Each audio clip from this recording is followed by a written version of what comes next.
Og karon diri na ta i-close up na po natong Purok Bagong Silang. Mo ni diri ang Purok Bagong Silang, daghang mga kabalayan. Ano siya? Bagong Silang kanang pula dira nga atop mo na mo. Kani diri sapa ni siya, kanang likod diri sa balay. Kani diri ay sapa suba day. Suba brother kay dako-dako man siya diri. O mao ni ang amo ang simbahan, ang Kapilya Tinago. Kay ang Bagong Silang sa una tinago pa ni siya, usa ra gyud ni tinago.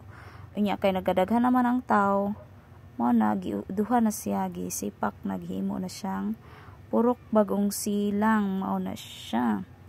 So mao ni ang amo ang purok na diri ang walay daghang mga kabalayan diri ang lugar.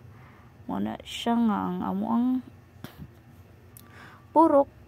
Wala gini siya diri, walay kuryente, among mga gamit diri solar lang.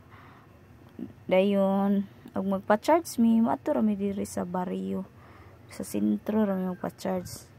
Og kanang subaa nga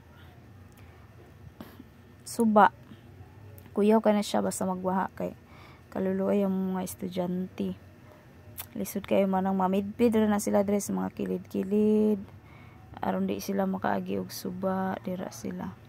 Ug usahay pod kay mga bata nga uban gagmay pa mga eskwela, mao na nga madagma sila, mabasa, na maabot jud sila eskwelahan nga mabasa. Kung swerte lang kung dili malapok ilang sinina kay malapok na muli gyud. Then apoy uban nga padalaan na lang sila sa nina silang mama kay aron kuan dili ra hugaw inig kuan sa abot ra sa eskwelahan magsuot aron dili siya hugaw. So mao na makita ninyo nga medyo distansya jud ang purok sa sentro sa barangay ni.